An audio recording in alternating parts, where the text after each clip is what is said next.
If you're interested in the story behind the business headlines, check out Big Technology Podcast, my weekly show that features in-depth interviews with CEOs, researchers, and reformers in business and technology. Hi, I'm Alex Kantrowitz. I'm a longtime journalist, CNBC contributor, and the host of the show. I empty my Rolodex every Wednesday to bring you awesome episodes, so go check out Big Technology Podcast. It's available on all podcast apps. Would love to have you as a listener. From LinkedIn News, I'm Jessie Hempel, host of the Hello Monday podcast. Start your week with the Hello Monday podcast. We'll navigate career pivots. We'll learn where happiness fits in. Listen to Hello Monday with me, Jessie Hempel, on the LinkedIn Podcast Network or wherever you get your podcasts. Hello, my friends, and welcome to another exciting episode of Negotiate Anything. This show is produced by the American Negotiation Institute, and with over 5 million downloads and listeners in over 180 countries, listeners just like you have made this the #1 negotiation podcast in the world. Hi, my name is Kwame Christian, and I am the founder and CEO of the American Negotiation Institute. Here at ANI, we believe that the best things in life are on the other side of difficult conversations, and we are passionate about providing you with the best content that will help you to make your difficult conversations easier, both at work and at home. Lastly, I want to remind you that we offer consulting and conduct trainings, both virtually and in person, all around the world. Our focus is in 3 main areas. First, negotiation and conflict resolution. Second, leadership. And lastly, diversity, equity, and inclusion. Check the link in the description below to learn more about how we could work with you and your team. And now, without further ado, let's jump into the interview. Njsane, thanks for joining us today, my man. Hey, thanks for the invite, Kwame. I'm so excited. I feel like I'm talking to a celebrity, man. It's great to have you here. And so how about you get us started by telling us a little bit about yourself and what you do? Absolutely. So my name is Njsane Courtney. I'm living right here in Old Houston, Texas. I work as the Vice President of Human Resources for the American Bureau of Shipping. I've been in the HR field for about 21 years. I got my start in the military. I got my commission as an officer at Georgia Military College and eventually got into Adjutant General, which is a fancy word for personnel office in the Army. After being in the Army for a little while, I switched over to the civilian sector. Had a number of roles of increasing responsibility till I got to where I'm at. I'm married. I have one awesome daughter. I'm a big #girl dad. But again, thanks for the opportunity and just having a conversation with you, man. I've been looking forward to it. Yes, this is great. Yeah, it's funny. You are the father that my wife wanted me to be in terms of having a girl, and I told her I'm trying my best. I'm only part of I'm only half the equation, right? It's just I know. It's like I'm trying when we have 2 boys, and I'm done. We're done. Hey, that's it. That's it. No, man, I get it. This is funny. No, this is great, man, and I'm excited to have this conversation with you about negotiating your best life when it comes to your career. And as we know, when it comes to navigating your career, there's so many opportunities to negotiate. Mm-hmm. And I know with your experience in HR, in the civilian space and working in the Army too, you have a lot of insight onto where negotiation fits in.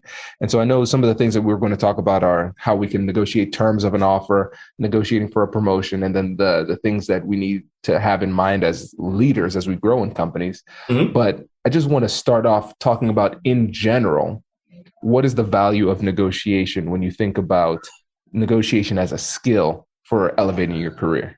Yeah, I mean, the art of negotiation is critical, right? It doesn't matter which stage of your career you're in. You could be a recent grad or you could be a tenured employee. You should always negotiate so that you can live your best life, because the truth of the matter is, as long as you work for somebody else, you're under someone else's terms. So at the end of the day, you can always tell people like employees are kind of like mercenaries, right? You're offering your skills out for the best price. And so you always want to make sure that you can negotiate for the best deal that you can. There's nothing wrong with it. I know there's some old school folks that try to make folks feel guilty about negotiating the best terms and conditions for their offer. But to be honest with you, there's a lot of reasons why you should always negotiate.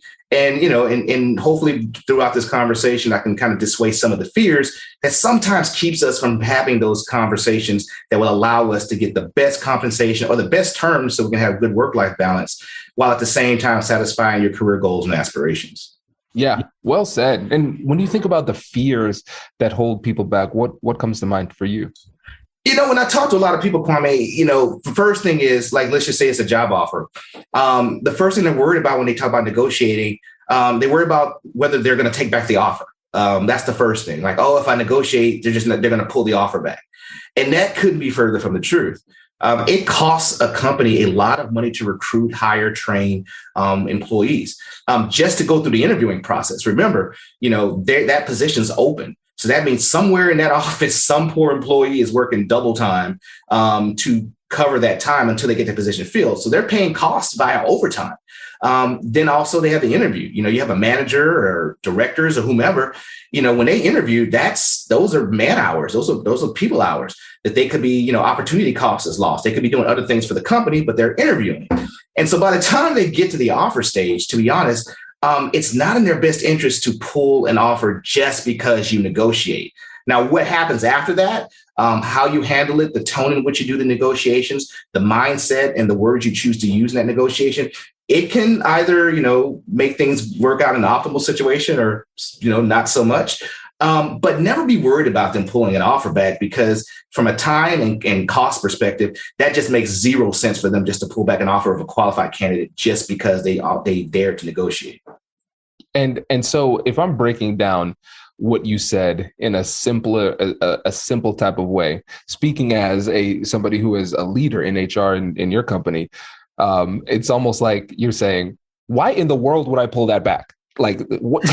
Like, why would I do that? Is essentially what I'm hearing, because you're saying I put a lot of work into this. Why would I just undercut my work for somebody who's advocating for themselves and demonstrating a skill that I would want them to have in this role, right? And so I think this is really important for us to see it from your perspective as the person who's giving out orders. Like, it is, I have no desire to do such a thing because it hurts me and creates more work for me. Right. No, it absolutely does. I mean, look, so, in my office where I work right now, we have the recruiters. They literally sit outside my office, and those folks work really hard to find the best candidate for the role.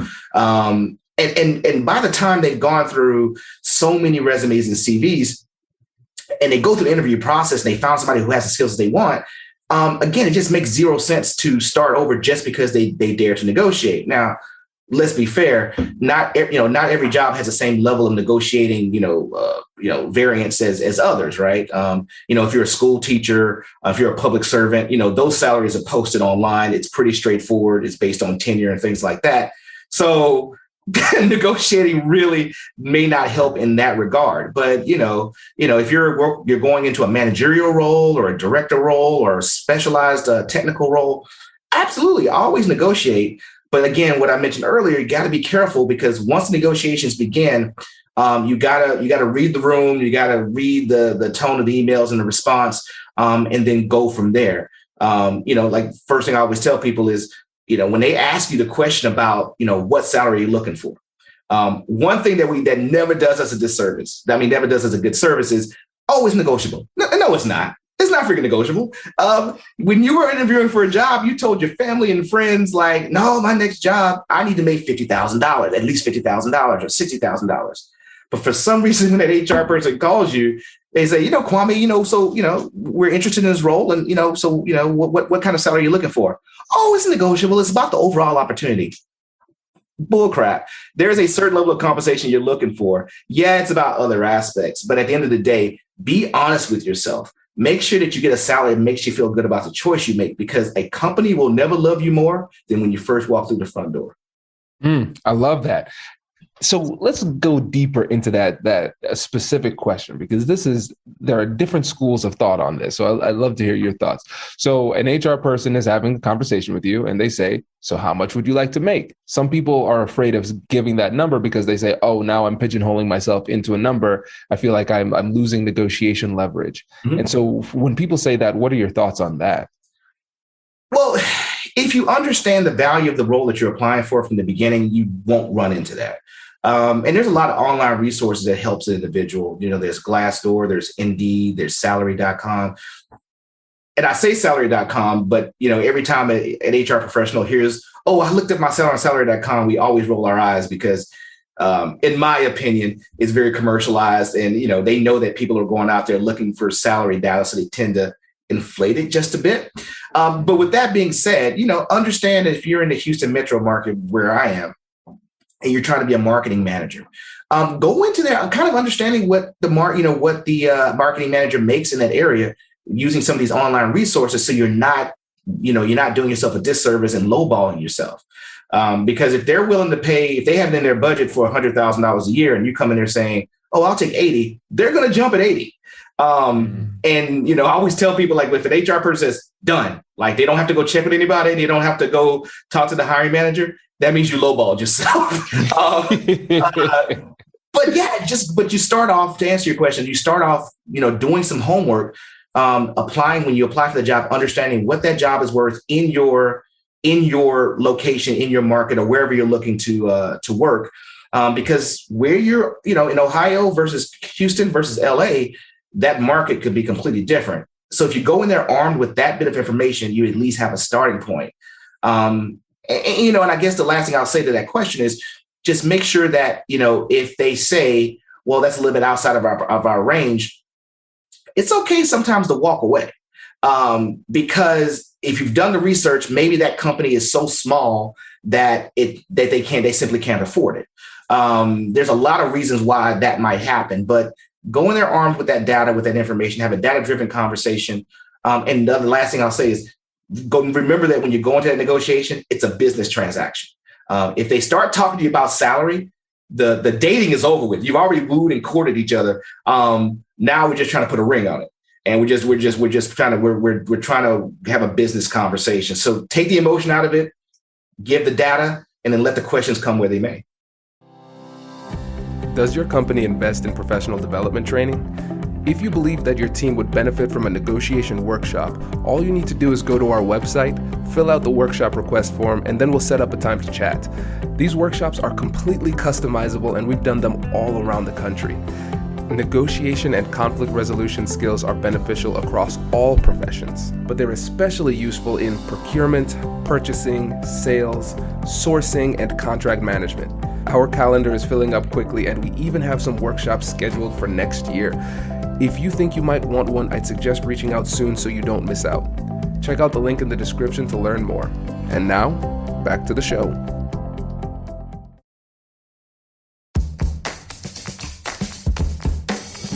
Hey you, I'm Andrew Seaman. Do you want a new job? Or do you want to move forward in your career? Well, you should listen to my weekly show called Get Hired with Andrew Seaman. We talk about it all, and it's waiting for you, yes you, wherever you get your podcasts. Brace the rudders! Raise the sails! Raise the sails!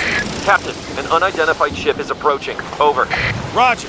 Wait, is that an enterprise sales solution? Reach sales professionals, not professional sailors. With LinkedIn ads, you can target the right people by industry, job title, and more. We'll even give you a $100 credit on your next campaign. Get started today at linkedin.com/marketer. Terms and conditions apply. Yeah, and I think that's a really important point to make, that this is a business deal. That's really what it comes down to. This is a business deal. It's value for value. You have value that you're bringing to the table. They are going to compensate you for that value as well. It's kind of like what you said at the beginning. It's a mercenary conversation. I am certainly you're a pay for that. I'm going to sell my talents to the highest bidder. I'm going to take my talents to South Beach. That's what I'm going to do. I mean, Exactly. And that's the thing. And for me as an employer, when I think about when my team negotiates with me, I could be awkward about it and say, "Ooh, that makes me uncomfortable." But what I realize is that it's the trade on value. If you're asking for more money, then that means you have some ideas to bring more value, right? That's a good thing. And so if you think about it in that collaborative way, it takes the stigma out of negotiation for you, because you don't feel greedy or pushy or egotistical or anything like that. You say, okay, no, I am helping them and they are helping me. It's a quid pro quo in that way. Mm-hmm. Absolutely. And sometimes, look, I recognize, being in HR is nothing for me to negotiate. Like I've been negotiating since somebody told me I needed to negotiate. But at the end of the day, role play with somebody. Ask somebody to role play, because some people are a little more timid. They're not as they're conflict avoidance. They don't want to, they don't want to rock the boat. But remember, you're going to be your own best career manager. Don't put that power of your career and your compensation in the hands of someone else who has no emotional or vested interest in your success whatsoever. Their job is to fill a position and move on to the next role. And once you say yes, there is no going back. And any further compensation that you're going to make at that company is based on that number that you figure out at the beginning. So annual increases, promotions, if you slack off in the beginning, it's really hard to make that up while you're at that same company.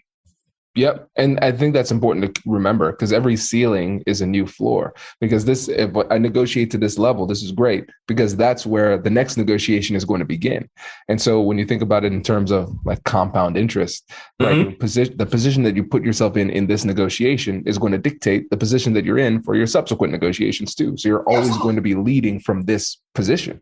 And one of the things that holds people back when it comes to negotiation, I'll say negotiation for compensation, is because when they think about it in terms of salary negotiation, they think about it in just that one dimension, salary. One of the things that you wanted to talk about was negotiating the various terms. And so I think it would be great to have a conversation about just how creative people can get with their compensation package in order to create more value for themselves. Absolutely. Absolutely. And it's really important to think about the overall package, not just the salary. The salary is really important. Don't get me wrong. It's how we, provide for our families. It's how we, provide, save for our future retirement. It's critical, but it's not the end all be all. It also depends on where you are in your career. So you look at me, I'm in my mid 40s. The gray hairs kind of show it. And if I was to take another opportunity, salary is important, but at this stage, it's about seeing my little girl grow up. It's about spending time with my wife. So work-life balance is really important. So how much vacation am I going to get? Also, as I get older, healthcare becomes a bigger issue. So what are the costs of that? If I currently have a job and I'm going to another job, is there an increase in premiums, and what does the coverage look like? Because you can go into a job making an extra $15,000 a year, but if the new healthcare sucks, you're going to spend that extra money on medications and doctor's visits. And so you have to take the overall picture into account.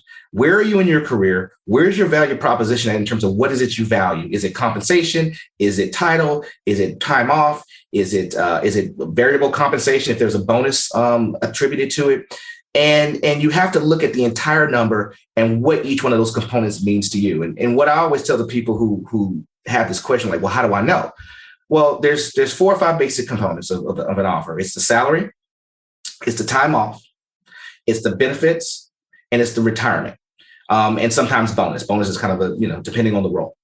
And what you do is you kind of rate those, and you don't get to double up. One is 1 and 1 is 5, right? So you have to rank them between 1 and 5.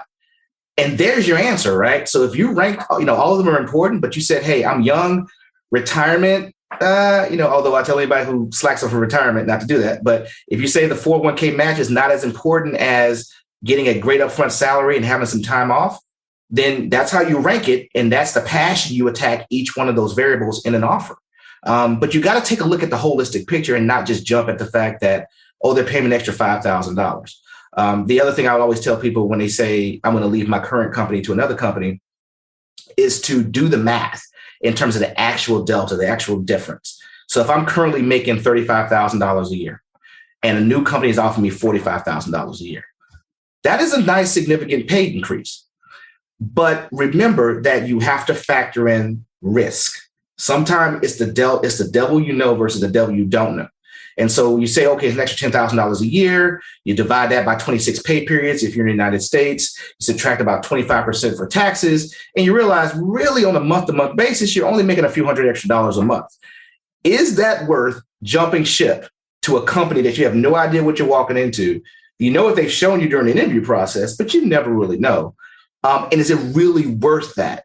So again, I could talk all day about this, but there's a lot of things to take into account as you negotiate that. But remember those 5 areas that I mentioned, rate them and then attack them and be passionate about them based on that value, because you will not, it's very rare they'll give you everything you want on all five. And some of those things are fixed. So yeah, I would start thinking about that and just figuring out which one of those are most important and figuring that out. But go into the conversation with data, especially when it comes to the salary, because an HR person doesn't want to hear about, well, I heard a person got this. They want to know, well, I know in the Houston metro market, the median of this job is $100,000 a year. Okay, now they're listening. And if they think you're the best candidate, now you have some legitimacy to continue that negotiation. Oh, this is great. So many good things in there. So let's start off with this. So we have the importance of preparation too, doing your homework. And I know the listeners of the podcast are saying, oh no, I know where Kwame's going. That's right. I'm going to tell people to download those guides. So we have a salary negotiation guide. So if you go to AmericanNegotiationInstitute.com/guide, you can get access to all of our free guides. So you can come in and be prepared, just like you said. So that's one thing. The other thing is, I love the simplification of the approach, just those 5 elements and ranking them for yourself. And I think that's really important. And I think it's important for us to have that internal negotiation be very honest with ourselves about what it is that we care about and why. Because you might rank those things and realize that the way that you rank things are very different from the way that other people rank their things. Mm-hmm. Are we just basing it off of social comparison? We just want that ego to have that bigger dollar amount? Or do we care more about having that balance with our family at this point and being okay with that and negotiating authentically? You know, I think that's really important. And then the last thing is, after you do that research, actually speaking the language of the person that you're talking to, right? And so in this, we talk about the concept of code switching. We think about it racially or culturally, right? Where we alter the way that we speak in order to be understood, in order to kind of align with the person. So the way that you talk to your daughter is different from the way that you talk to your wife, and so on and so forth, right? So I think it was funny. I had one of my employees in the car with me as I was taking my parents home, and my family is from the Caribbean, and he was shocked to see how spicy the conversation was. Like, this is not the empathetic communication that I learned from the American Negotiation Institute. I was like, listen, my immigrant is showing right now, okay? And this is how we talk and we're fine, right? Right. You have to speak the language of the person that you're communicating with. And if you're talking to an HR professional who does hundreds of these negotiations every time, talking about my buddy over here who said, hypothetically, right, that they make this much is not going to be persuasive.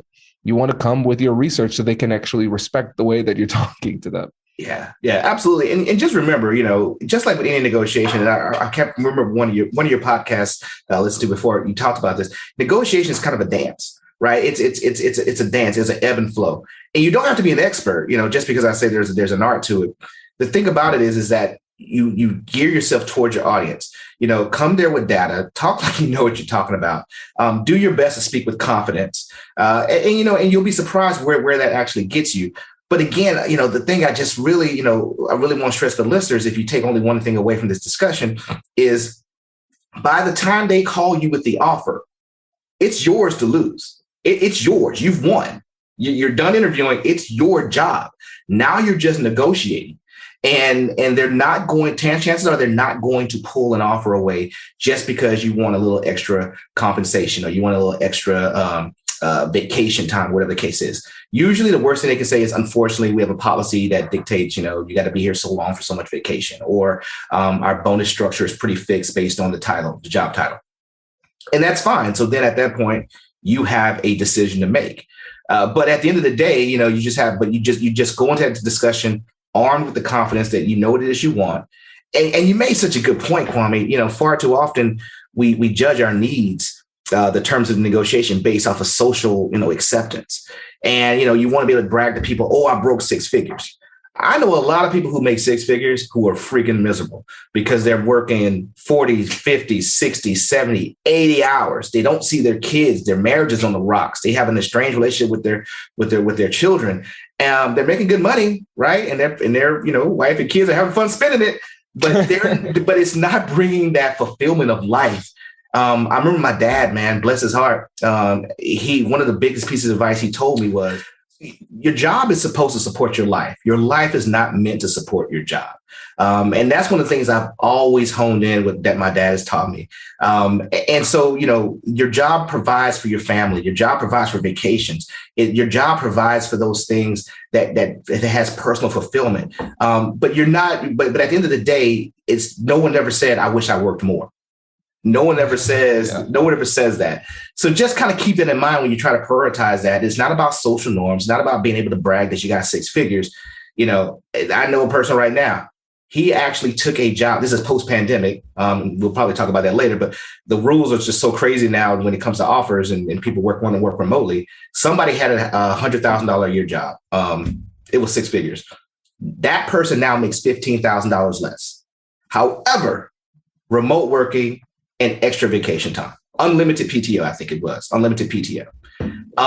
He told, we had drinks the other night. I'm a big cigar guy, so we met at one of the local cigar bars and had a drink. And I got to tell you, man, I've known this guy for 7 to 10 years. I've never seen him more relaxed. I've never seen him like enjoying life. He showed me pictures of him hanging out in the park with his daughter, being able to go to lunch at her school because he has a level of flexibility. And he said, I would have paid $30,000 for that. So again, it's just all about prioritizing those things and making sure that your job supports your life and not the other way around. Oh, that is so good. That is so good. And I think that's a good place to land and set you up for the next time you come on the show. This will be great, man. I appreciate this. This is really helpful. Oh, it's great. It's been fun. This has been great. And so I want to let the listeners know, of course, LinkedIn is a good place to connect with you and everybody. There's going to be a link in the description. So make sure you follow Njsane. He is awesome to follow and check that out. But anything else you want to shout out before we wrap? No, number one, Kwame, I want to thank you for this opportunity. This has been a great discussion. It's been a blast. I wish folks at home could hear about our banter beforehand. Didn't know you and I had so much in common. But at the end of the day, look, folks, at the end of the day, it's your career. Nobody's going to manage your career better than you. There's resources out there. Don't treat yourself like a second-class employee. Remember, a company will never love you more than when you come through that front door. And don't be afraid to negotiate. It's your life. And make the most out of it. And people like Kwame and myself are out there wanting to empower you so you can make the best life and live your best life ever. So just keep that in mind as you go out there. But, it's out there for you, folks. Love it. Njsane, thank you so much. Really appreciate it.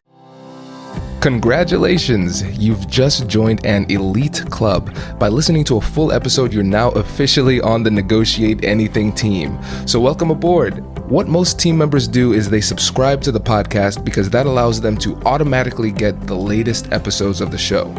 The best things in life lie on the other side of difficult conversations. Keep learning, keep practicing, and keep getting better. Your relationships will improve, your career will soar, and you'll have the confidence you need to get the most out of these crucial conversations. Again, thank you for joining the team. We're excited to have you, and I will see you in the next episode. I'll catch you later.